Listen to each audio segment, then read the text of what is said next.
राना साहब, ये जो 6 जजेस के मामले के ऊपर सुप्रीम कोर्ट के अंदर मामला आया है, ये आज हुकूमत की इसमें सुबकी भी हुई है, क्योंकि हुकूमत ने एक कमीशन बनाकर रिटायर्ड जज की सरबराही में जान छुड़वाने की कोशिश की थी, लेकिन जान छूटेगी नहीं इस मामले में। तकरीबन वो रीप्ले होगा जो फ़ाइज़ ईसा साहब और शौकत अजीज़ सिद्दीकी के मामले में हुआ था। अब ये 6 जज हैं, वहाँ एक एक का केस था, या 6 इकट्ठे आएंगे? कैसे देखते हैं मामला आगे चलते हुए? देखें, पहली बात तो ये है कि इसमें गवर्नमेंट की सुबकी मेरे ख्याल में तो नहीं हुई, लेकिन अगर आप ऐसा कह भी रहे हैं तो इसके साथ साथ आप इस बात को भी शामिल कर लें कि फुल कोर्ट अजलास हुआ और उस अजलास में चीफ जस्टिस साहब को ये मैंडेट दिया गया या उन्हें ये इख्तियार दिया गया कि वो इस इंक्वायरी कमीशन के तकर्रर से मुतल्लिक़ हुकूमत से बात करें या वज़ीर-ए-आज़म को बुला के उन्हें जो है वो ये बात कहें। तो ये चीफ जस्टिस साहब के कहने पे, उनकी ख्वाहिश पे जो है वो कमीशन जो है वो कायम किया गया।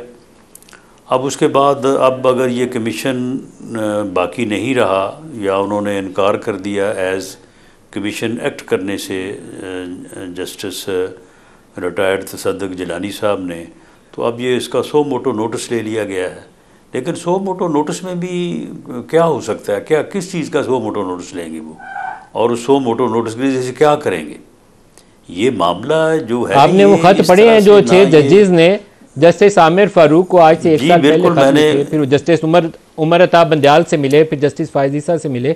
अभी भी 26 मार्च को उनकी मुलाकात एक हुई है, या 27 मार्च को शायद, जिसमें इफ्तारी के वक्त वो मिले हैं सुप्रीम कोर्ट के चीफ जस्टिस से, और सीनियर जज मंसूर भी उसमें मौजूद थे।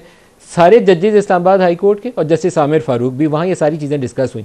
अब ये सवाल जो उन्होंने ख़तों में लिखे हैं, खुली अदालत में ये पूछने तो पड़ेंगे अदालत को?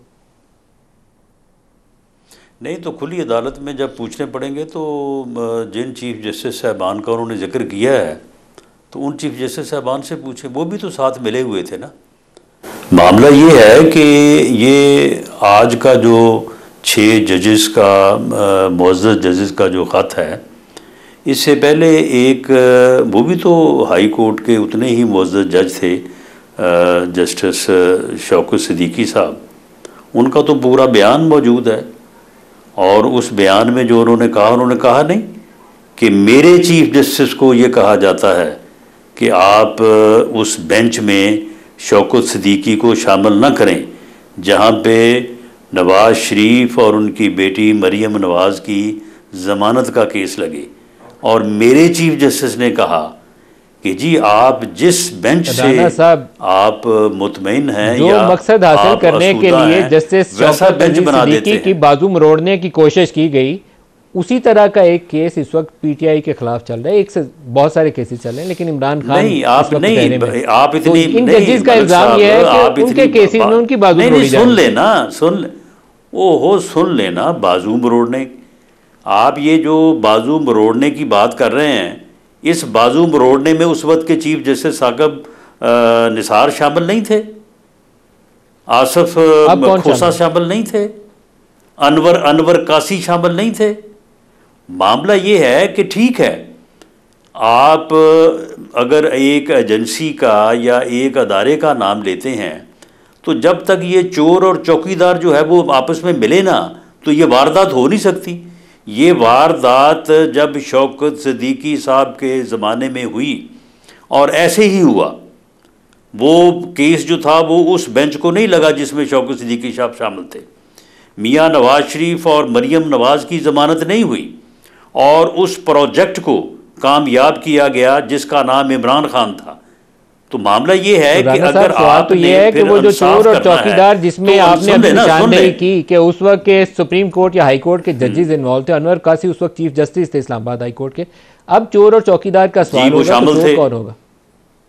अब कौन चोर होगा? तो चले बात ये है ना कि नहीं, सुन लेना, उस वक्त के जो चोर और चौकीदार थे वो सारे जो है वो उनको शामिल करें, और उस चोर और चौकीदार की वारदात के नतीजे में जो बेनिफिशरी है उसको भी पकड़े ना साथ, जिस प्रोजेक्ट के लिए ये सारा कुछ हो रहा था। राना साहब, जिसे जो है वो शायद आप इसको हल्का ले रहे हैं, जाना था। इसके अंदर नहीं, एक मैं हल्का नहीं ले का रहा। केस है जो फैजाबाद धरना हुआ था, आप ही के दौरे हुकूमत में हुआ था, उसके अंदर फायज ईसा साहब की जजमेंट है जिसके नतीजे में फायज ईसा साहब ने ये सारी मुश्किलें झेली थी। वो मामला भी सामने आएगा, इंटेलिजेंस एजेंसीज के रोल तो आज आना चाहिए, और फिर ये 6 जजों ने जो इल्जाम आए उसका जवाब देना पड़ेगा। सुन लें हमारे ज़माने में जो फैज़ाबाद धरना हुआ था वो हमारे हक में नहीं हुआ था, हमारे ख़िलाफ़ हुआ था, और उसका मकसद भी वही था जो जो जो शौकत सिद्दीकी को जो है वो बेंच में शामिल ना करने से जो मकसद हासिल करना था, उस धरने का भी वही मकसद। धरना किसने करवाया था? उस धरने के पीछे सुन लें उस धरने के पीछे भी जो है वो वही लोग शामिल थे। देखें मामला ये है कि अब आप कौन लोग सर? अब ये जो ख़त है ये इस्टेब्लिशमेंट थी बीच उसके पीछे, और इस्टेब्लिशमेंट में जुडिशरी भी शामिल थी, एजेंसीज भी शामिल थी, सियासतदान भी शामिल थे। उस वक्त जो सियासतदान शामिल था, जो बेनिफिशरी था, जिसने फ़ायदा उठाया, जिसके लिए ये सारा जो है वो गंद किया गया, आज वो जो है वो पारसा बन के बैठा है अंदर, और वो कह रहा है कि जी ये आपकी बात 100% दुरुस्त होगी, ये भी होना चाहिए, वो भी होना चाहिए, खत के ऊपर इंक्वायरी होनी चाहिए। पहले वहां से शुरू करें ना, उस वक्त की उन तीनों किरदारों को, एस्टेब्लिशमेंट, उस वक्त की अदलिया की अहम शख्सियत और इमरान खान, आप तीनों को अगर क्लब करते हैं फैजाबाद धरने में, तो अभी वाले केस में जिसमें मौजूदा जजेस का इल्जाम है कि उनके ऊपर दबाव है और उनका बाजू मरोड़ा जा रहा है, तो इसमें तो फिर आपकी हुकूमत के ऊपर इल्जाम आएगा। जी तो चलो ठीक है, पीडीएम में भी आपकी हुकूमती, शहबाज शरीफ की हुकूमती जिस तरह के इल्जामात हैं। सुन लेना मलिक साहब, सुन लेना, उस वक्त की जो इस्टेब्लिशमेंट है और उसके जो तीनों किरदार हैं, एजेंसीज हैं, अदलिया के लोग हैं और सियासतदान है, सियासी जमात है, उन तीनों को भी जो है वो खड़ा करें कटहरे में। अब के जो है उनको भी खड़ा कर लें और दोनों के साथ इंसाफ करें। अब वाले को खड़ा करें सर, ये आप कोई डंडी ना मारे। शहबाज शरीफ साहब के लिए ये मुमकिन नहीं होगा, शहबाज साहब के लिए मुमकिन नहीं होगा। मैं कहता हूं इतनी नातवा गवर्नमेंट जो खड़ी उन्हीं के सारे के ऊपर, आप सोचते हैं उनको लाके कुटहरे में खड़ा करेगी? नहीं कर सकती। मेरी बात सुन लें कि तीन ही किरदार है ना, उस वक्त की इस्टेब्लिशमेंट, इस वक्त की इस्टेब्लिशमेंट, उन किरदारों को भी खड़ा कर लें, इन किरदारों को भी खड़ा कर लें और जो सजा बनती है दे दें। अगर आपने मुल्क और कौम को किसी बनने लगाना है, किसी तरफ जो है वो इस बहरानी कैफियत से निकाल के जो है वो बेहतरी की तरफ लेके जाना है, तो ठीक है, दें सजा जिसकी बनती है। अगर मेरी बनती सजा मुझे दी जाए, अगर मुझे सजा देने से असूल तो यही है, जिसने कानून तोड़ा है, ज़ाब्ता तोड़ा है, जजेस को डराया धमकाया है, उनके घरों में कैमरे लगाए हैं, उनको सजा मिलनी चाहिए और हुकूमत को उसकी नाहली की सजा मिलनी चाहिए। अब मैं यहाँ बैठ के हाँ मलिक साहब, मैं अगर यहाँ पे बैठ के मैं कहूँ कि जी वो उस वक्त के तीनों किरदारों को पकड़ लें, उनको सजा दे दें और अब जो है ना ये पूछें भी ना, और वो कहें कि जी अब जो है ये सारा पकड़ लें, उस वक्त को पूछे ना, नहीं, इस तरह से नहीं बात होगी। या फिर ये है राना साहब, जो ग्रेटर डायलॉग की बात हो रही है, जो लोग, आप पीडीएम की गवर्नमेंट में वजीर दाखिला थे, तो जब सवाल जवाब होंगे तो आपको भी नोटिस आएगा, IB-FIA के सवालात आपको भी जाके जी बिल्कुल, कौन क्या जी मुझे मैं जब फैज़ाबाद का धरना हुआ था जो लाहौर से चला था, मैं उस वक्त भी पंजाब में जो है वो मैं लॉ मिनिस्टर था, मैं उससे भी वाकिफ़ हूँ, उसके ऊपर भी जवाब मैं देने को तैयार हूँ। मामला ये है कि इसका हल एक है, और वो जो बात हो रही ना ग्रेटर डायलॉग की, जिसमें कहा जा रहा है कि अदारा जाती गुफ्तगू हो, जिसमें तमाम अदारे बैठ के देखें, ये जो गंद हुआ है ना, ये किसी एक के आप मुंह पे ना मले, ये कोई नहीं ऐसा होने देगा। उसकी वजह यह कि इसमें सारे शामिल हैं।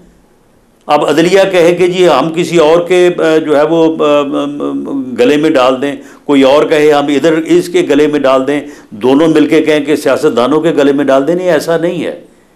इसमें तीनों अतराफ शामिल हैं। इसमें जो डायलॉग की बात हो रही है वो यही हो रही है कि ये बैठें और बैठ के अपना अपना गुनाह तस्लीम करें, उसकी अगर माफ़ी तलाफ़ी करनी है तो उसे वहाँ पे ख़त्म करें और उसके बाद जो है वो एक नई शुरुआत की जो है ना इब्तिदा करें। तो इस तरह से जो है वो बात कोई ग्रैंड डायलॉग अभी मौजूदा हुकूमत के होते हुए नहीं हो सकता। आप बहुत कमज़ोर हुकूमत है, इसके लिए तवाना हुकूमत चाहिए होती है जो इनिशिएटिव ले सके, जिसमें हिम्मत हो करे जो फेस करने की। और बाहर ये आपका भी हो, लेकिन मेरी बात सुन लें, नहीं मेरी बात सुन लें। ये डायलॉग जो है ये हुकूमत के होते हुए हो सकता है, ये बिल्कुल वक्त की ज़रूरत है, लेकिन ये इमरान खान के होते हुए नहीं होगा। ये मेरी बात नोट कर लें। राना साहब, आपके इमरान के मुतल्लिक बयानात के ऊपर पीटीआई ने कहा था कि आप उसको जान से मारने की धमकी दे रहे हैं। आपने कहा था कि इसका वजूद ही खतरनाक है जमहूरियत के लिए, कुछ ऐसा जुमला बोला था आपने। मैं उसके सियास नहीं, देखें बात ये है कि एज क्रिकेटर तो मैं उसे जो है वो उस वक्त जो है वो लाइक करता रहा हूँ। मैं उसके सियासी वजूद की बात कर रहा हूँ। उसका सियासी वजूद जब तक रेलेवेंट है वो ये डायलॉग नहीं होने देगा। वो ना किसी के साथ बैठेगा, ना किसी को बिठाएगा, ना किसी के साथ बात करेगा। अगर ये बात होती तो शायद आज वो हुकूमत में ही होता। राना साहब, आप उसका सियासी वजूद जो है उसको एक्सेप्ट करेंगे तो मामला आगे चलेगा। आप उसके सियासी वजूद से इनकारी हैं, जिसने आधे से सुन लें, अगर नहीं सुन लें, नहीं सुन लें, लगा दिया जाए। मैं उसका नहीं सुन लें, मलक साहब बात देखें ना, आप यहाँ पे इंसाफ करें। मैं उसका सियासी वजूद एक दफ़ा नहीं 1000 दफ़ा तस्लीम करने को, मानने को तैयार हूँ, लेकिन वो भी तो मेरा वजूद माने ना। अगर वो नहीं मानेगा तो मैं बिल्कुल नहीं मानूंगा। फिर मैं बिल्कुल कहूंगा इमरान से ऐसी बात की तवक्को काफी कम है। आप कहें कि मैं उसका वजूद की तवक्को रखे तो काफी कम है।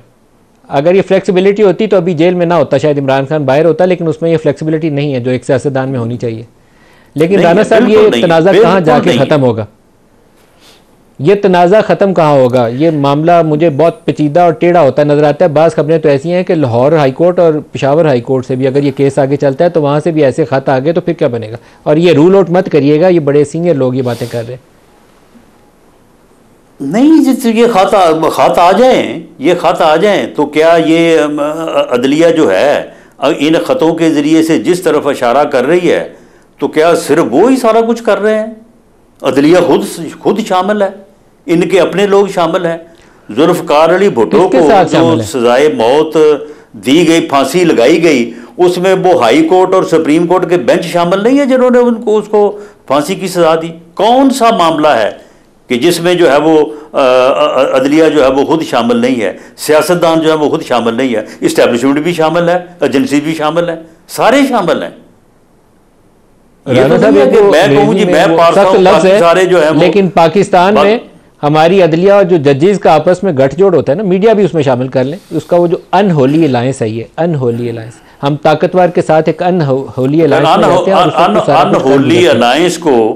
अनहोली अलायंस के जितने किरदार हैं उनमें से एक किरदार जो है वो एक अलहदा होकर कहे कि जी बाकी सारे गलत हैं, गंदे हैं, मैं साफ हूं, ऐसा तो नहीं है। कलेक्टिव रिस्पांसिबिलिटी है, ये बात सही है आपकी, कलेक्टिव रिस्पांसिबिलिटी है और इसको पहरे के अंदर सारों को खड़ा होना पड़ेगा। कलेक्टिव रिस्पांसिबिलिटी है, बिल्कुल इसके बगैर मुमकिन नहीं है आगे बढ़ना।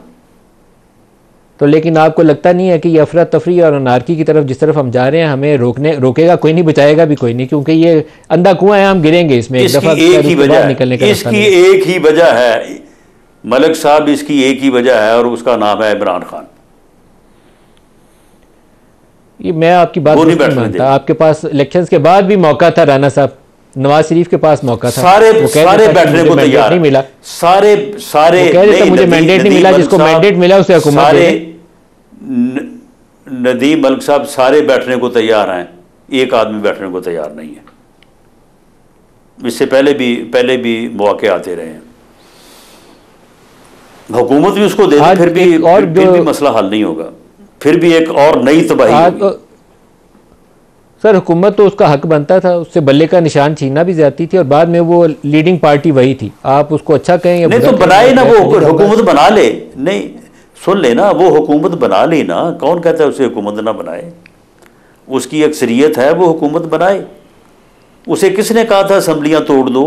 उसे किसने कहा था असम्बली छोड़ के भाग जाओ? यानी कि आप सारे मामला देखें ना कि उसने अब तक किया क्या है, वो किस तरह से जो है वो सियासत और किस तरह से मुल्क को चलाने के दरपे है। इस तरह से भी नहीं चल सकता।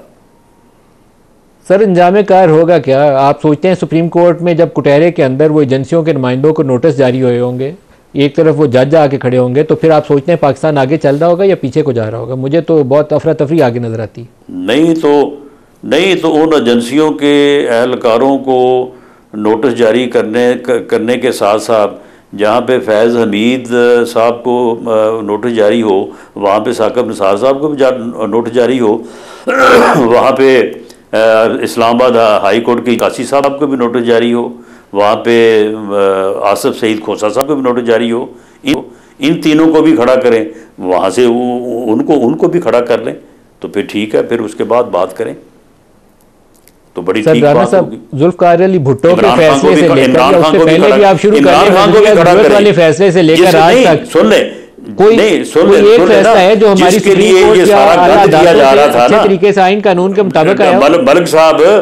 मलिक साहब जिसके लिए ये सारा गंद किया जा रहा था उसको भी खड़ा करें ना कि भी ये सारा गंद तुम्हारे लिए किया जा रहा था, और वो भी उस वक्त ऑन बोर्ड था पूरी तरह से।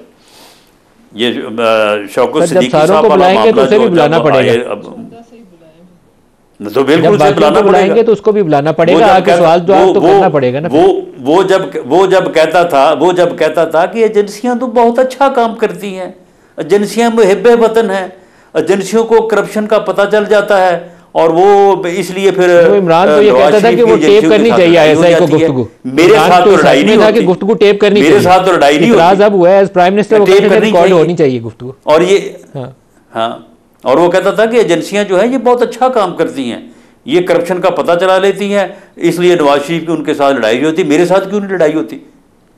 तो अब जब उसके साथ लड़ाई हुई है तो फिर इट मीन्स कि उसकी करप्शन का पता चल गया एजेंसियों को।